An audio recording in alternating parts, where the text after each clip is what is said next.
எனது குப்பைன்னு பாத்தியா அழகா வந்து சொல்றாங்க. அந்த மாதிரி வருவாங்கல்ல, அவங்க குப்பையில கைவிடும் பொழுது அவங்க கையை கிழிச்சுக்கொள்ள. அதனால நம்ம என்ன பண்ணணும்னா, இந்த மாதிரி கட் பண்ற ஒரு விஷயம்லாம், அபாயகரமான பொருள் எல்லாம் ஒரு துணியில சுத்தியோ இல்ல ஒரு பிளாஸ்டிக் கவர்ல போட்டு முடிச்சு போட்டு அழகா அவங்க கிட்ட கொடுத்துட்டீங்கன்னா அவங்களுக்கு சேதாரம்.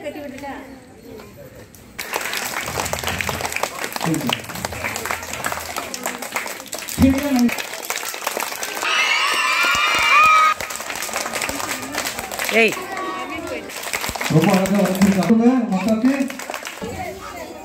மிக்க நன்றியை தெரிவித்துக் கொள்கிறேன். இப்போ அங்கே பாருங்க பார்க்கலாம், எல்லாம் அங்கே பாருங்க, சூப்பருங்க. எல்லாம் கை தட்டி ஒயிட் அப் பண்ணி பார்க்கலாம். Thank you very much. ஓகே, எல்லாம் அமைதியாக நம்ம கிளாஸ்க்கு போங்க. யாரும் ரஷ் பண்ண வேண்டாம், லஞ்சுக்கு போகலாம். தேங்க்யூ, நன்றி. என்னடா இருக்கு